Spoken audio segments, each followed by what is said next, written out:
Gravando em 3, 2, 1. Então, bom dia, sejam todos bem-vindos aí a mais uma aula, né? Lembrando aí que nós estamos trabalhando vegetação. Até aqui, galerinha, tudo que foi falado a respeito de vegetação. Tá tendo alguma dúvida? Tá tranquilo até aí? Estão conseguindo pegar bem? O que vocês me dizem a respeito? Tá tranquilo? Sem dúvidas? Sim ou não? Sim. Bom, maravilha. Então, a gente falava justamente a respeito, né, dessa questão vegetacional, né, a respeito aí de toda essa dinâmica vegetal brasileira. Então, abra uma apostila, por gentileza, na página 34, capítulo 3, onde nós vamos aprofundar um pouco mais aí, né, a respeito. Então, página 34. Vamos lá, página 34. Maravilha. Bom, então a primeira coisa, pessoal, que eu deixei bem claro para vocês na aula passada, foi a respeito de toda essa dinâmica de biodiversidade existente no território brasileiro, né? Por que que o Brasil é um país que apresenta uma biodiversidade muito rica, muito extensa, né? Uma das principais justificativas para isso é a nossa localização geográfica. Nós estamos localizados tanto entre o Trópico de Capricórnio quanto o Equador. Então, o fato do Brasil, Lucas e turma, ser muito extenso longitudinalmente e latitudinalmente, isso possibilita, obviamente, senhorita Duda, né, a atuação de vários grupos climáticos. Né? Então, quais são os principais grupos climáticos que atuam no Brasil, que, consequentemente, vai influenciar nessas formações vegetais? Clima equatorial, o clima tropical, o clima semiárido, o clima subtropical e o clima tropical de altitude. Desses 5 grupos climáticos, senhorita Rafaela, chama a atenção o clima tropical, porque nesse caso nós vamos ter 2 tipos de clima tropical atuando no Brasil, né? Tem tanto o clima tropical continental quanto o clima tropical litorâneo. Qual vai ser a diferença deles? No clima tropical continental, turma, as massas de ar elas vão ser mais quentes e mais úmidas. Perdão, no clima tropical continental, essas massas de ar elas vão ser mais quentes e mais secas. Elas vão ter uma influência dessa umidade que vem do oceano, mas devido à localização geográfica, por ser uma área que vai estar posicionada entre o litoral e entre o continente, então isso acaba tendo a formação de uma barreira que faz com que essa umidade ela chegue muito pouco, de uma maneira muito reduzida. Então aqui eu vou dar de exemplo de um clima tropical continental no Brasil, o clima semiárido, que atua no sertão nordestino. Qual é a característica climática do sertão nordestino, do semiárido nordestino? Temperaturas elevadas o ano inteiro e um baixo índice pluviométrico. Consequentemente, a principal vegetação dessa região vai ser a caatinga. Tá claro até aí? Até aqui vocês estão conseguindo acompanhar o raciocínio? Então, a característica do clima tropical continental brasileiro, tá, vai ser de temperaturas elevadas e baixos índices de umidade. Principalmente no verão. Porque, de uma maneira geral, tá? Tanto nas áreas de clima tropical litorâneo, quanto até mesmo nas áreas de clima equatorial, a característica do verão é ter temperaturas elevadas e um alto índice pluviométrico.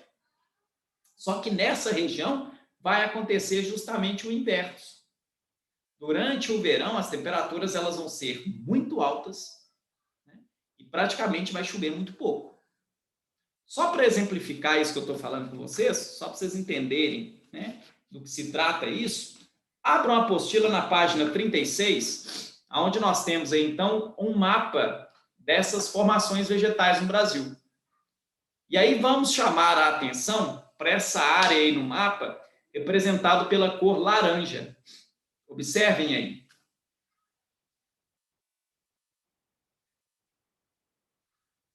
Então, nessa área representada pela cor laranja, é justamente onde se encontra a caatinga, que é uma importante formação vegetal brasileira, localizada no semiárido nordestino, que vai ter como clima atuante o semiárido.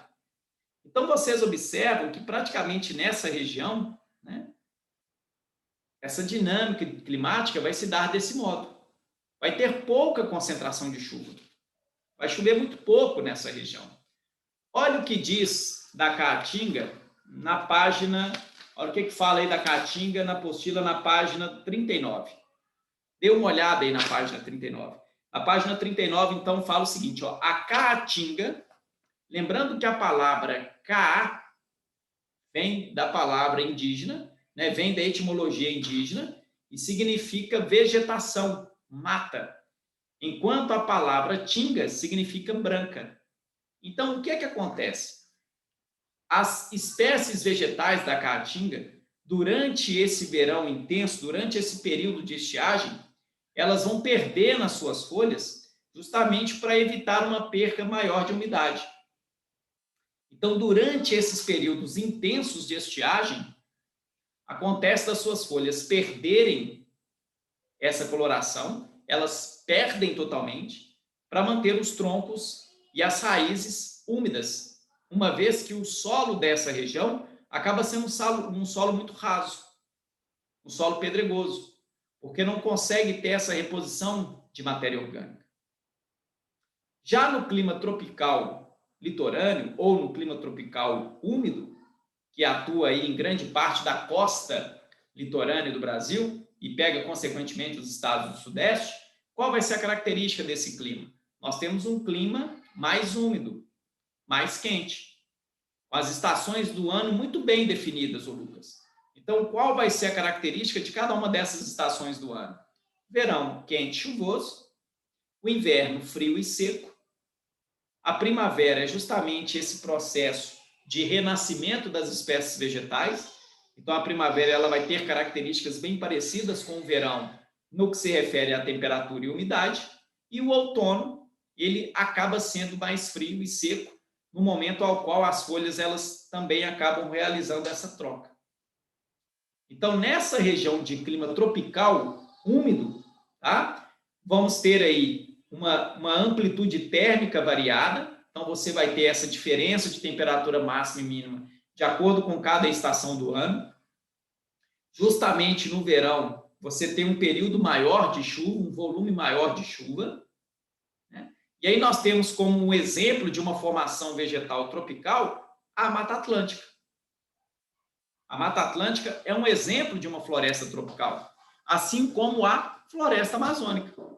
A floresta amazônica ela também acaba sendo um exemplo tanto de uma floresta tropical quanto de uma floresta equatorial. No caso aí você tem um alto índice de umidade durante o ano todo e essas temperaturas elevadas. Daí, a Emily me pergunta o seguinte, Tiago, então peraí, vamos lá. Você está me falando que tanto a floresta tropical Mata Atlântica quanto a floresta tropical amazônica são quentes e úmidas? Como explica isso? Então, vamos lá.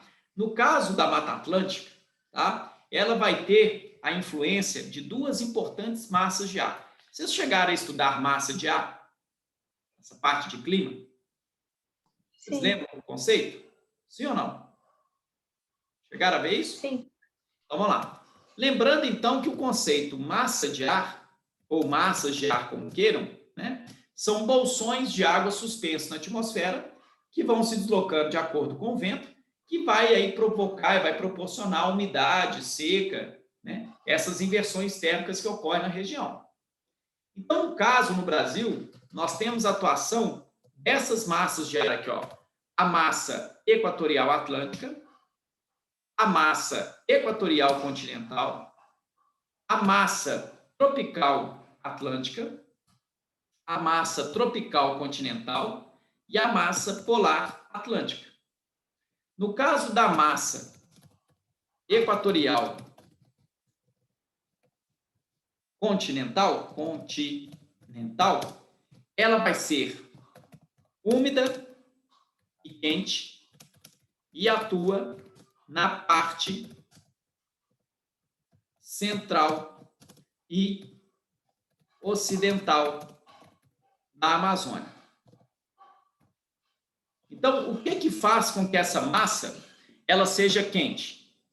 O que vai fazer com que as temperaturas dessa região central e ocidental da Amazônia sejam elevadas, Emily? A proximidade com o Equador, certo? Você lembra dessa parte, Emily, quando vocês estudaram isso em clima? O papel do Equador nas temperaturas? Emily? Está presente? Está me ouvindo, Emily? Emily, me ouve? Não? Parece que não. Lucas, você lembra dessa parte, Lucas? As massas de ar, da influência do Equador com as temperaturas? Professor, eu lembro. Oi? Eu lembro um pouco. Então vamos lá. Ô Lucas, qual que é o papel do Equador nessa questão da temperatura? Como que ele influencia? Eu acho que quanto mais perto do Equador, mais quente. Perfeito, é isso mesmo. Isso, na verdade, turma, porque a incidência de luz solar no Equador vai ser maior por conta da inclinação do eixo terrestre. Então, no caso, essa massa equatorial continental, ela é quente e úmida, e ela vai ser responsável, então, por manter essa região central da Amazônia úmida, levando em consideração também a presença da própria floresta e dos rios que formam a bacia hidrográfica amazônica. No caso, a massa equatorial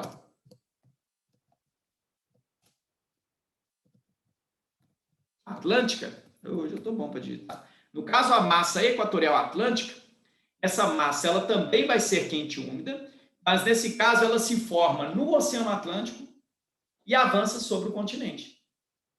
Então, quando essa massa ela entra no Brasil, ela entra com essa umidade elevada, né? E vai fazer então com que aquela umidade já existente na Amazônia, por conta das florestas, da presença dos rios, então ela vai se deslocar por todo o restante do território brasileiro.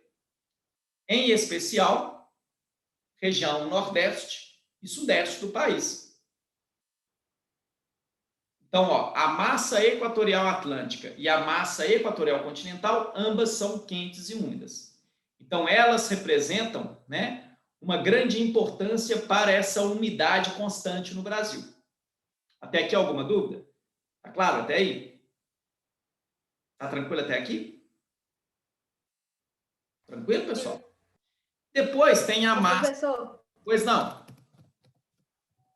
quando, né? Eu achei que quando vem dos mares que fica mais gelada, não é quando que vem do Equador, não? Então, vamos lá. O que acontece? Quando essas massas que se formam no oceano, elas avançam sobre o continente, tá? Inicialmente elas vão trazer maior umidade. No caso, as quedas de temperatura, nesse caso, elas podem ser explicadas, sim, por essas correntes de vento, mas qual vai ser a região que esses ventos vão se formar? Porque, na verdade, existem 3 locais onde os ventos se formam e se deslocam. Do Equador, dos trópicos e dos polos. Então, vocês lembram quando vocês estudaram essa parte de ventos? Vocês chegaram a estudar ventos alísios, contralísios, monções. Vocês chegaram a ver tudo isso? Não. Não. O que acontece? O que vai tornar um vento mais frio ou mais quente vai depender da zona climática que ele se forma no planeta.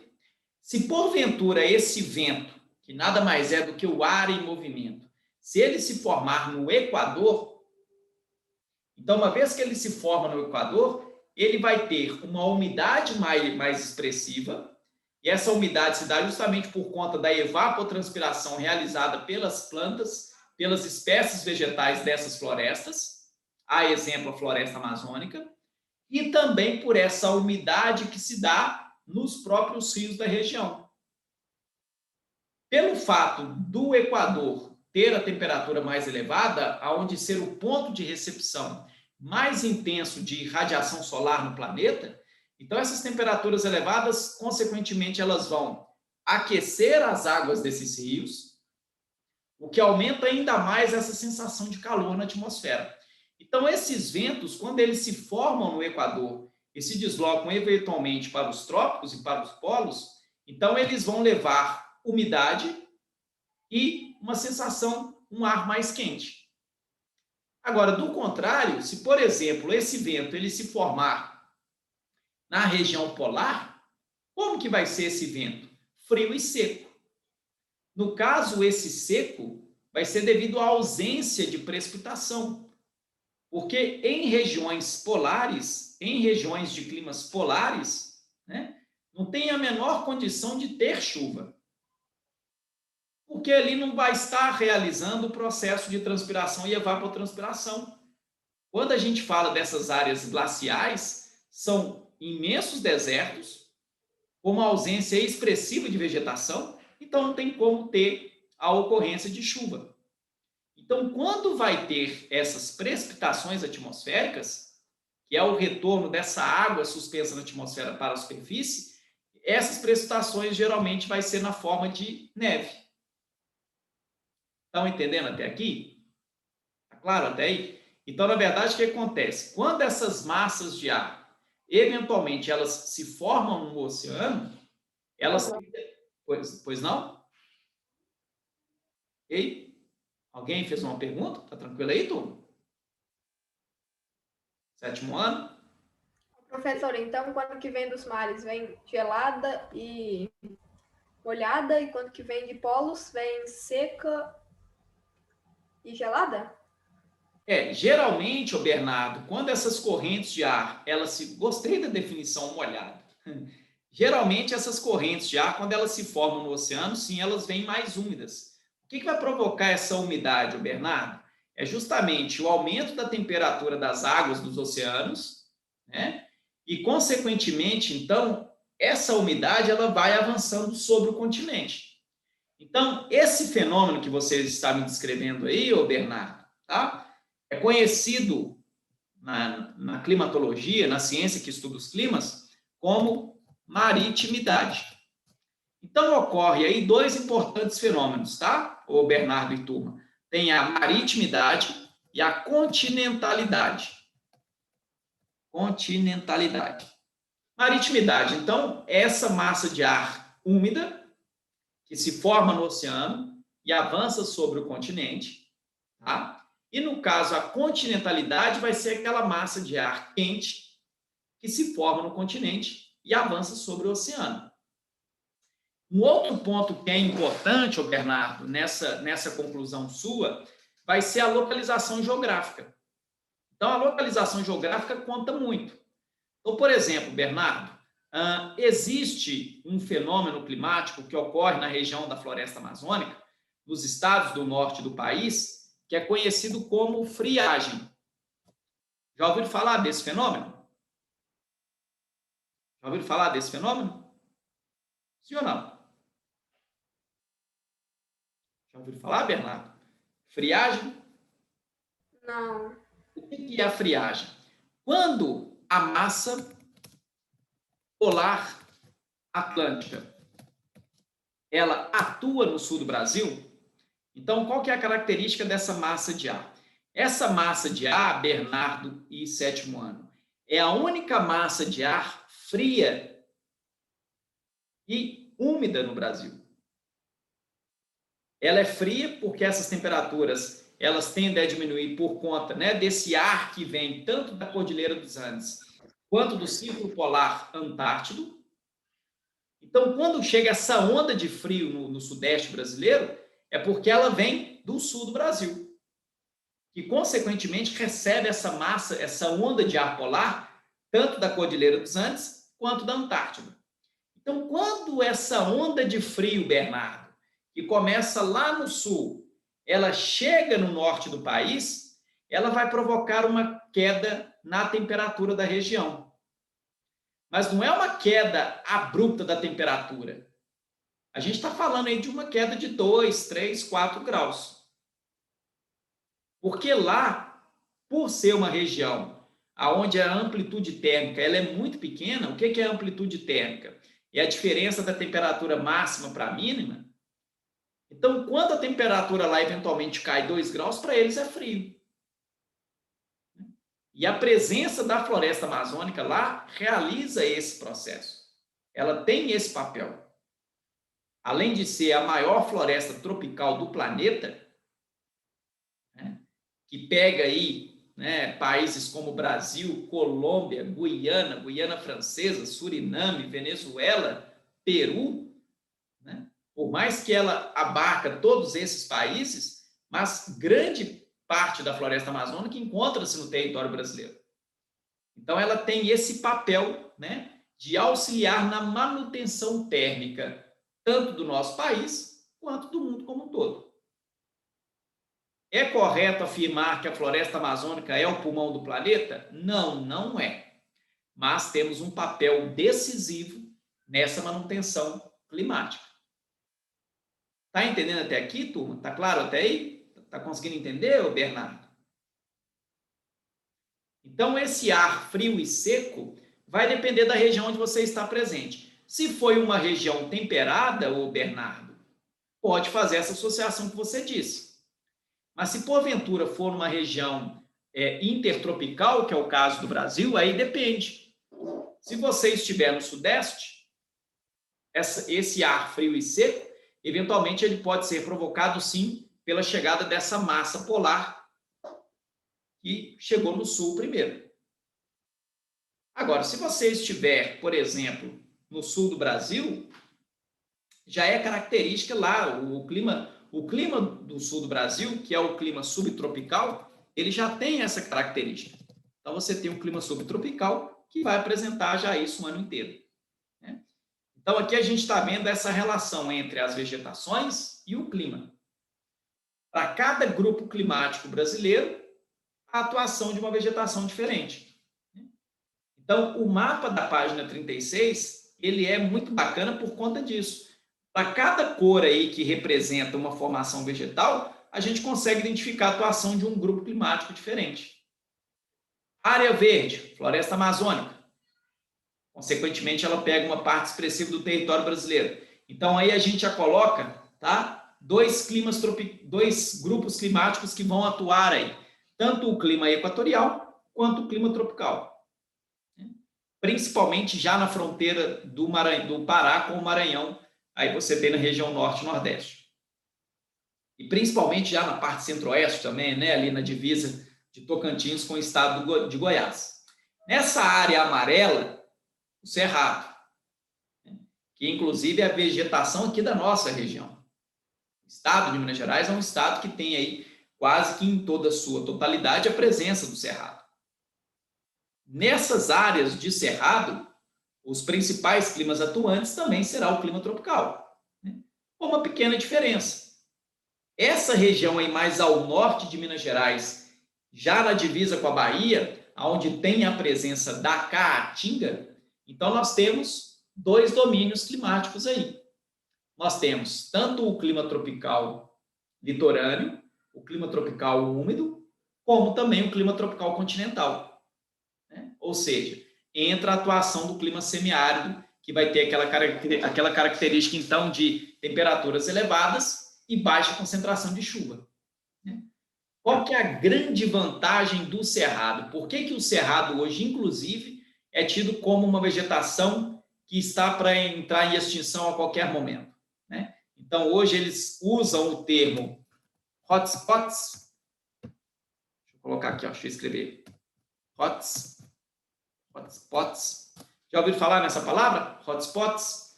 É uma expressão muito usada hoje para se referir àquelas áreas vegetais e climáticas do planeta que estão sofrendo com o desmatamento, né? Estão passando por um processo aí de escasseamento. Hoje há uma grande preocupação mundial a respeito do cerrado brasileiro, porque ele vem sofrendo uma intensidade de desmatamento tanto quanto a floresta amazônica. Daí vocês me perguntam, Tiago, mas por que o cerrado hoje ele está sendo aí, né, amplamente degradado? Pois não, Luísa, você levantou a mão? Era para você estar compartilhando a tela? Que não está aparecendo para a gente. Não está aparecendo para vocês nada do que eu estou falando, que eu estou escrevendo? Não. Vocês estão me vendo? Sim. Ah, vocês só não estão vendo o que eu estou escrevendo? Ah, não, porque eu apertei errado aqui. não, me perdoe. Então, eu selecionei errado aqui, ó. Eu vou, então, colocar as palavras, tudo que eu escrevi aqui para vocês, ó. Obrigado por me alertarem aí, tá? Aqui, ó. Everyone. Vê se agora vocês receberam aí. Vê se vocês estão lendo agora aí. Maritimidade, continentalidade. Estão lendo aí agora? Sim. Estão lendo? Sim. Beleza. Maravilha, então. Então, na verdade, até aqui vocês estão entendendo o raciocínio, gente? Tá claro para vocês? Luísa, Carol, Miguel, Marcos Vinícius. Perfeito. Então, daí, Luísa, você me pergunta, Tiago, mas por que o Cerrado hoje ele está passando por um rápido processo de degradação e desmatamento? Então, vamos entender um pouco mais o que é o Cerrado. O Cerrado é uma vegetação do tipo tropófila. O que significa a palavra tropófila? Confirme aí se está aparecendo para vocês. Chegou essa palavra aí? Tropófila? Chegou? Sim. Bom, essa palavra está lá na página 39. Olha aí, ó. O cerrado é uma formação vegetal típica de clima tropical. Localiza-se principalmente na região centro-oeste do Brasil e é caracterizado por apresentar um período de clima seco e outro de chuvas constantes, tendo temperatura elevada durante todo o ano. Pessoal, prestem bem atenção. O cerrado é uma formação vegetal tão rica, tão abundante, que mesmo nos períodos mais intensos de estiagem, você consegue trabalhar o solo do cerrado.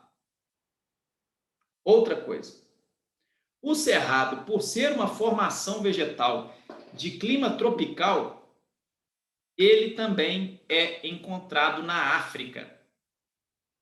Só que na África, ao invés dessa formação vegetal ser chamada de cerrado, ela é chamada de savana.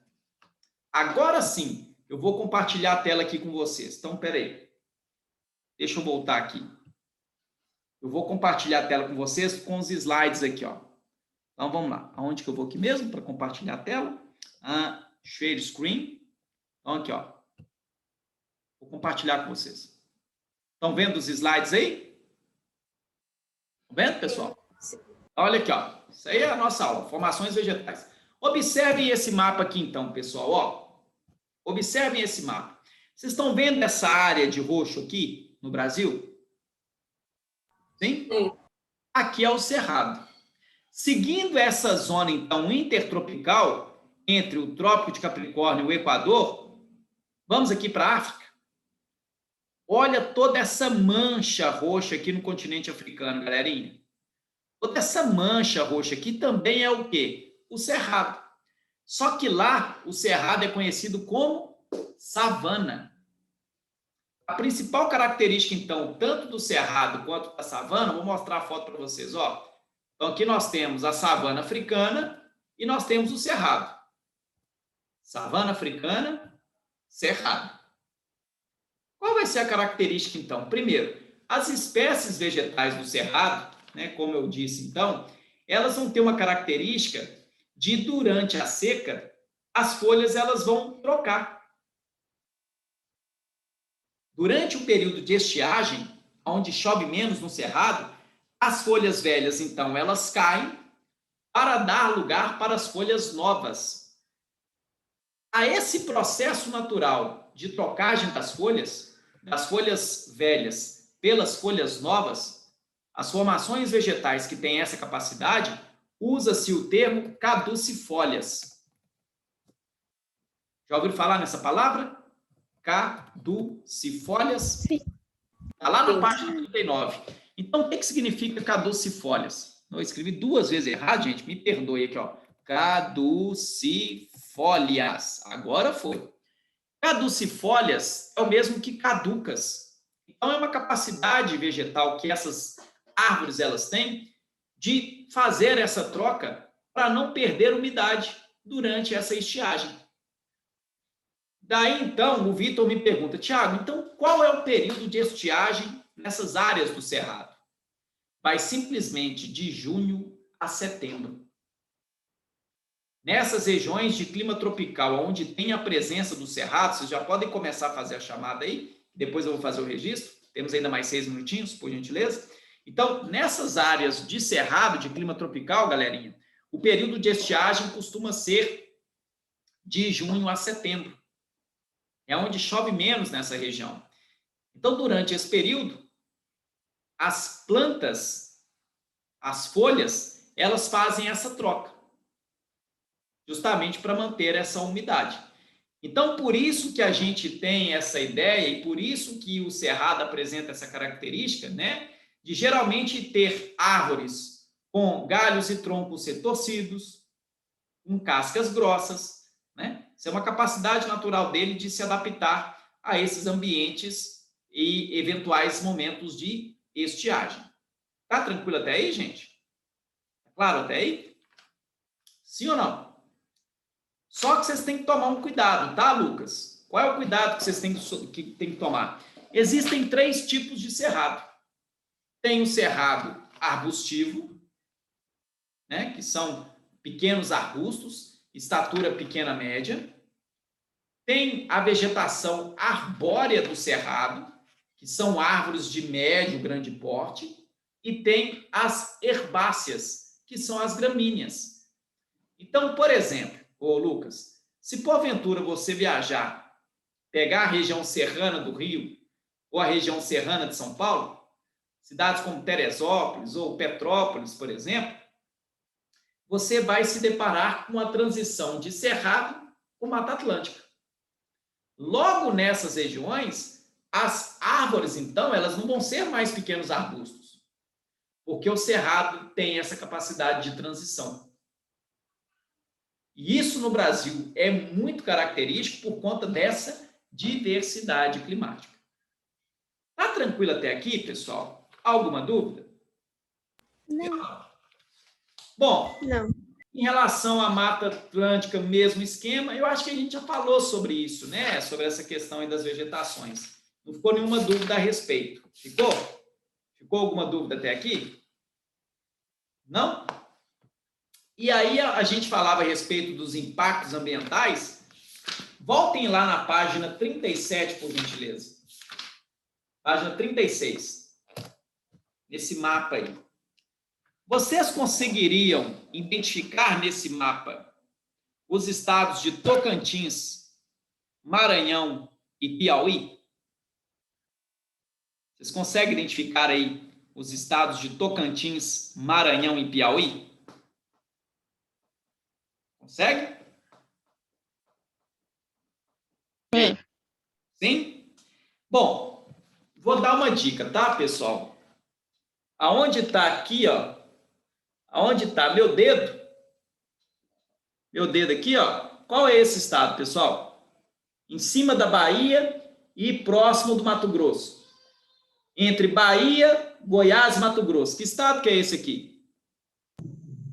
Tocantins? Perfeito, perfeito. Pessoal, hoje a maior área de degradação ambiental no Cerrado no Brasil é conhecida por, deixa eu escrever aqui, ó, Mapitoba. Gravem bem essa palavra. Mapitoba é a junção dos estados de Maranhão, Piauí e Tocantins. Corresponde hoje a 60% de toda a produção agrícola no Brasil, em especial soja, milho e sorgo.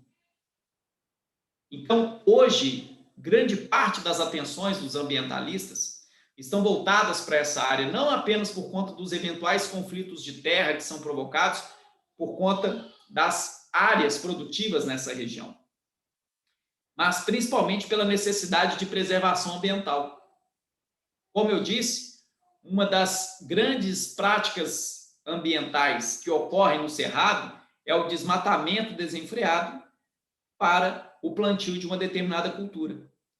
E muitas das vezes, quando o solo do Cerrado ele atinge um alto grau de degradação, para você recuperar isso depois, vai dar um trabalho. Tá? Então, as práticas ambientais, quando elas ocorrem de tal maneira que não há uma preocupação em preservar aquilo ali, depois vai ter uma grave dificuldade para fazer essa recuperação e esse trabalho de sustentabilidade. Tá tranquilo até aqui, turma? Vocês querem fazer alguma pergunta, alguma crítica? Estão entendendo bem até aqui? Sim ou não? Sim. Bom, a gente, se eu não me engano, na última aula a gente fez a questão número 1 da página 41, não fez? A respeito aí da caatinga, das características da caatinga. Fez. Chegamos a fazer. Então, para vocês é tranquila a diferença de caatinga para cerrado, certo? É tranquilo para vocês isso? Sim ou não? Sim. Galerinha, bom, então a gente vai parando por aqui, temos menos de 1 minuto. Agradeço a todos aí pela participação, tá? Qualquer coisa, eu estou à disposição aí no WhatsApp. Bom, daqui a pouco eu vou lançar no grupo e lá na plataforma da Poliedro o dever de casa de vocês. Gente, obrigado pela aula. Qualquer coisa, só me chamar no WhatsApp. Beleza? Tchau, professor. Fiquem com Deus. Tchau. Um abraço. Tchau. Tchau. Tchau.